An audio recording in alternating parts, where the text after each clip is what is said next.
Welcome to the Philosophemes channel. I wanted to put together a response to Dr. Ellie Anderson of the Overthink Podcast. She has a very popular YouTube channel and podcast, along with Dr. Pina Guzman. But in particular, there were some things that Dr. Anderson said recently. I really don't have a lot of time to watch other people's videos, but I do try to go around to the popular channels just to see what other people were talking about. And there were some things that she said recently that I really thought called for some comment. So I put together this video.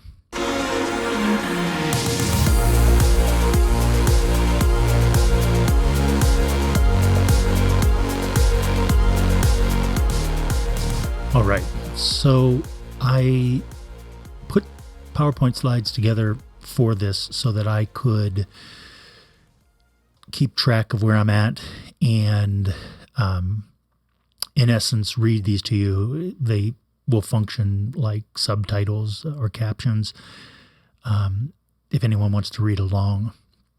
So just to be clear, and I think it's important to begin like this, but just to be clear, I am not angry with, nor do I have any ill will toward Dr. Ellie Anderson. And in all sincerity, I admire her spirit and her work ethic. In truth, I don't think she understands what she actually said when she made the comment that only rich kids should study philosophy at the university.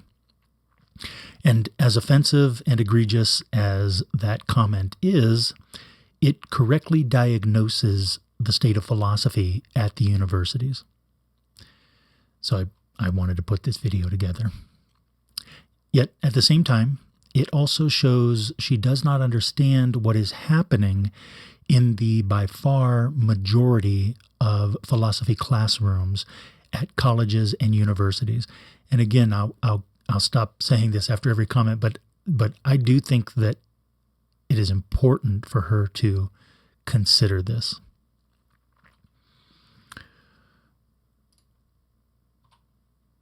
Okay. That is, the majority of philosophy courses are being taught by master's level instructors, TAs, and adjunct professors. I think there's an increasing trend that this number is actually growing as universities are, for, of course, profit-oriented business reasons, phasing out the tenure system. So it is not accurate to assume that philosophy at the universities necessarily means an excellent or even adequately taught philosophical education. So we must take that into consideration. However, there is a much deeper issue to which Dr. Anderson's comments directly point. Namely, philosophy at the universities is first and foremost a business, and therefore the professors must conform to the politics of their students in order to smooth the process of taking money from the students. There are lots of reasons, but that's, I think, the number one reason. And what I mean by that, just so we're clear, is that if you do not conform, and I'm firsthand experience in regard to this, and many of my colleagues have firsthand experience in regard to this, if you do not conform to the politics of the students, then you will find yourself at odds with the administration. Especially because students could potentially earn high-paying jobs from other university degrees. Yet, it may not be as morally bankrupt a practice if the useless degrees were only being sold to rich kids. In other words, if a rich kid buys worthless, trivial information, not sure we can call it knowledge, from a university, then the rich kid isn't harmed as much as a poor kid. Yet it is still the case that selling a degree to a student with which they cannot make money seems in itself a kind of harm. But again, I suppose not as much for a rich kid as for a poor kid. So to be clear, there are no high-paying jobs for humanities degrees, especially philosophy, and philosophy departments do not engage in merit-based hiring practices. So no matter how good at philosophy the student may be, that talent may be meaningless in a job search. I thought it was valuable to point this out. Have you noticed that the poster person, sincerely, for the American Philosophical Association is Canadian? It is as if an admission that no American with a philosophy degree has used it in a way worthy of being on their poster, except, of course, the comedian Steve Martin, because it's obvious how often he uses philosophy. Importantly, then, because philosophy departments of universities are filled with derelicts, and I don't say this here to be, primarily offensive. You can see the dictionary definition of derelict is to abandon one's duty and to be negligent of having a sense of duty. So, to abandon your duty to philosophy as a doctor of philosophy. Because philosophy departments of universities are filled with derelicts, that is, teachers who have abandoned philosophy and or have no duty to teach philosophy, their duty to the business of the school is to be a political figurehead. For example, pick a random school and search to see how much its president makes. Here is the result of a Google search in regard to a school in Ohio that everyone knows is filled with derelicts. Quote, the University Board of Trustees gave President a contract extension. His $475,000 salary will remain the same, but he will get more money toward his housing fund and deferred compensation account. That's on the low end, by the way. Now, that's $500,000 a year, and I doubt Dr. Anderson knows how much adjunct professors at such schools make. Now, Dr. Sadler up in Milwaukee thinks that this is a topic that's not worth discussing, but in my opinion, I think that this topic is absolutely worth discussing. Adjuncts at the top of the pay scale at such schools make $3,000 per course. Now that's before taxes and without insurance benefits. So to put this into perspective for you, there will be approximately 50 students to a class, and each of them will be charged $1,000 to take the class. So the first 3 students through the door pay for the adjunct professor, and the other 47 to 49 students are profit for the university. For the sake of keeping the math simple, we can round down the number of students enrolled and multiply the whole thing by 2 to get to 100. Hence, adjuncts get 6% of the profit from their labor. And the university gets 94% of the profit. I mean, I believe that Dr. Anderson considers herself a continental philosopher, or at least a continental philosophy professor. So she should have at some point in time come across Marxist theory, even if she's not a Marxist. I mean, finally, Obamacare is a perfect example of how corrupt university business practices have become. Obamacare was supposed to provide health care to adjuncts. However, what the universities did instead was to find a loophole. In other words, Obamacare stipulated that if an adjunct taught more than 3 courses in a semester, the university had to offer or give them medical insurance. At the time, it was typical for an adjunct to teach 5 courses a semester. Yet, Because universities didn't want to decrease their profits by paying for medical insurance, even though that was the intention of Obamacare, they just capped how many classes any adjunct could teach at, you guessed it, 3 courses per semester. Hence, no adjunct was offered medical insurance. Do you think it's possible that universities did something similar, the other federal mandate known as affirmative action? Do you think universities treated diversity hiring practices as they were intended? Well, they didn't. Just like they didn't treat Obamacare as it was intended.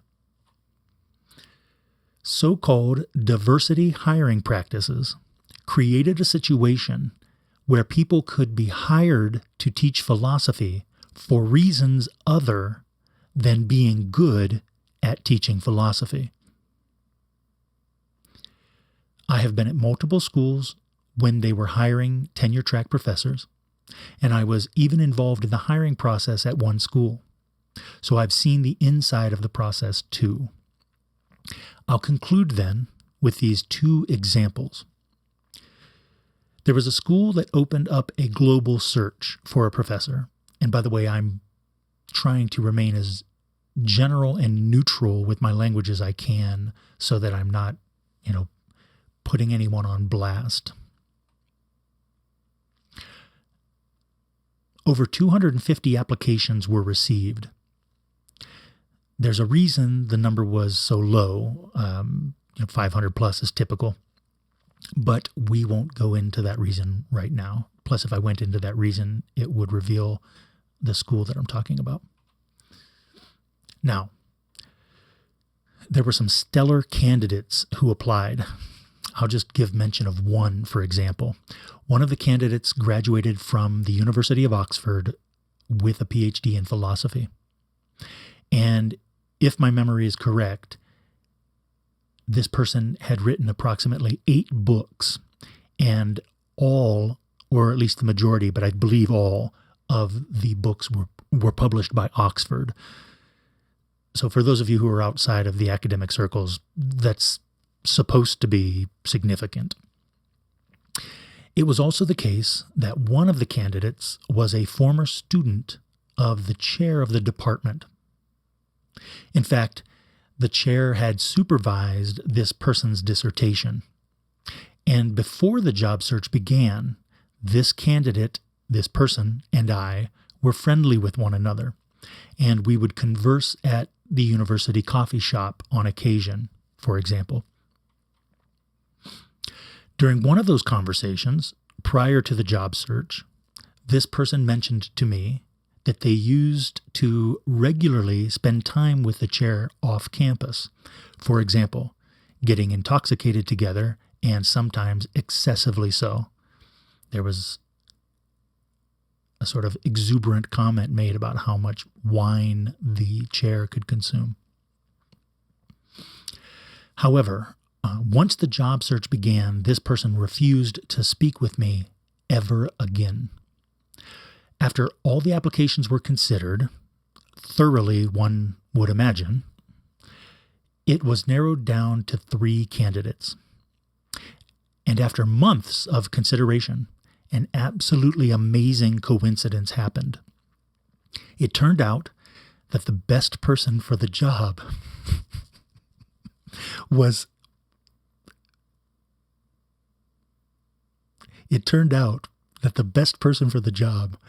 the chair of the department's friend. I can't even say it. Not, for example, the Oxford graduate. Here's the second example. A person was teaching adjunct at a university, and their father was associated with a corporation that participated in something called triple matching donations. This person's father donated $10,000 to the university in the name of the adjunct, and therefore the corporation donated an additional $30,000.